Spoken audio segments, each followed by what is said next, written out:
I'm so happy to be here, so honored to be here, and to be here with these poets in particular. You are the promise of another cosmos, just saying. Thanks. So I am not going to read a poem and not going to talk much about myself at all, but to suggest 4 pathways that I have come to the miracle of June Jordan's work through that you might either revisit or visit, which are connected to teaching but not confined to it. So my introduction to June Jordan's work was hearing her read Report from the Bahamas the year after it was written. I was 22 years old and 4 months sober, I think. So barely born. And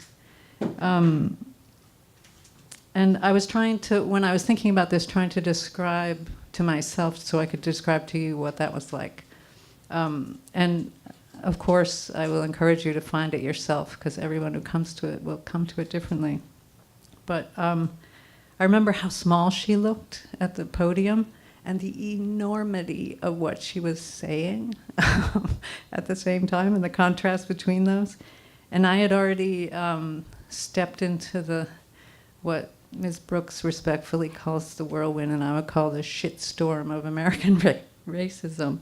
And the work of resisting it enough to know that the plans against those of us who didn't think that way were based on division, to divide everything, to divide body and mind, to divide you from the earth, as if all those things were separate, as if what happened to somebody else didn't have anything to do with you.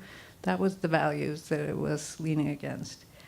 And what she did when she read that essay in a way that I had never seen or heard a hint of was to make something else, to make that other cosmos, not based on division, based on connection. And you mentioned Sixo. I was thinking about the part of Beloved where he's talking about the 30-mile woman. And that's how it was listening to that essay, where he says, she gathered me, man. The pieces I am, she gathered them and give them back to me in all the right order. That's exactly what it was like sitting there listening to that essay.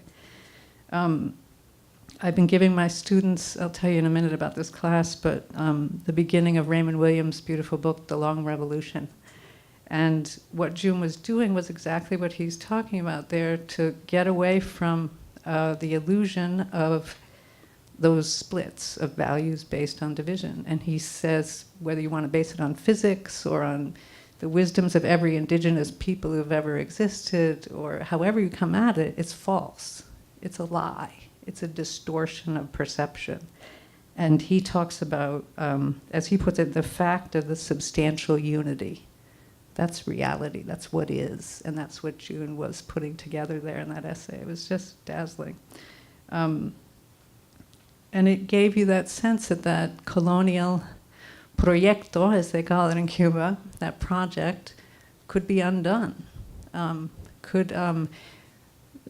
could stop the bleeding, as you put it, for a minute, for real, right there. So she says something about that when in the essay itself. I don't know if I'll find the quote. Yeah, she says, and then when she's watching this happen, and she's making it happen in the essay, she says, and then everything changed, and I watch all of this happen, so I know that this happened, this connection. Just whew, prism shift like that. So she also, there was an aspect of it that I wanted to try to emphasize that was about language. That when I remember the literal things that happen in the essay, which will move you. But I remember the way it was made and the way it followed the track of her mind had something to do with changing what English is, changing what syntax is, right? The rigidities of the subject-object stuff in English syntax, and she just changed it in the interval of that time. And she talks about in that beautiful essay, Nobody Mean More to Me Than You, and The Future Life of Willie Jordan, which was written right about that time. she says, once we arrived at Rule 4, when she's remaking the world with them, we started to fly because syntax, the structure of an idea, leads you to a worldview of the speaker and reveals her values. The syntax of a sentence equals the structure of your consciousness. And it was so beautiful how she did that. So look for it. One of my New Year's resolutions is not to say the G word to mean internet search. And I was thinking, when I was reading about June working at Seek, I was thinking that would be a good substitute for the G word. I can say to my students, why don't you seek it? So seek report from the Bahamas before you go to sleep tonight, and look in the book. Seek June Jordan. Okay, so Abby Lester was kind enough, the archivist at Sarah Lawrence, to find me the course descriptions from when June taught there. So she and I came to Sarah Lawrence at about the same age, she in the revolutionary year of 1969, and me deep in the counter-revolutionary year of 1994. And it's just beautiful and fascinating. In one of her collaborations with Sweet Honey in the Rock, she talks about a way out of no way is too much to ask for any one woman. She made a lot of those. And if you look at this page, you can see them. So we have Forms of American Prose by Mr. Harnack. This course will concern itself with blah.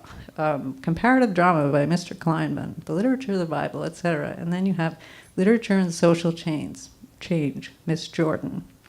This course of study will carry the class. How beautiful is that? Everyone else is.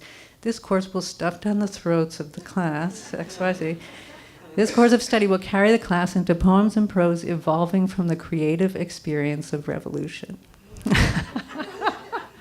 So that's what she was bringing to Sarah Lawrence. Black and white literary artists will provide the basic material for consideration. There may be 40 names of authors and thinkers who will be consulted in these classes on this random page. Hers are the only people of color on the whole list. She says, political realities and individual concerns of class members will determine the emphasis of the progress of the course. So quite a different way of looking at things than anyone else here. So I'm teaching this class now at Sarah Lawrence called To Tell the Truth, which is about how to distinguish lying in prose, whether one's own in a draft or when you're reading it, somebody else's. And I could not do it without the influence of her teaching and her ways of looking at the world. And I just want to read you, there's a particular class called Taste and Power, where we read about the Congress of Cultural Freedom and the various military intelligence projects of this country to frame literature here and how it gets read, how it gets received, all of that. And all of us, there's a gesture that people are starting to make in this class, and it goes like this. Where you just can't. It's just too pervasive and too ugly, and you can't. And in that same class, the end of it is Report from the Bahamas as medicine to get us through. But these are 3 sentences from 3 students in the class that feel to me inseparable from June's work. And one is from a student named Alana, whose people come from Jewish Vienna at the time of the conflagration, who said, I feel like I don't know enough to say, which is a spot we're all in, right? And there's something about June Jordan's tools that she made for us to use that says it's not about that. That's not how this is going to go. And then we read a piece of a memoir by a CIA agent who worked in Asia and then adopted a child from Asia who then died of a heroin overdose. And he wrote a book about this that's called 3 Truths and a Lie. And one of the students in the class when we read it, whose name is Seven, whose people come from Akwesasne, said, it's like a lab report on a human. And those values leaned against everything else that we're doing are so striking. And then the last one, after reading all of this stuff, a student named Sahai, whose people come from Brooklyn by way of Jamaica, said, "It's like a really low-level, low-key, low-grade, bottom-of-the-barrel, watered-down dictatorship. Like they're saying, shh, only look at these things."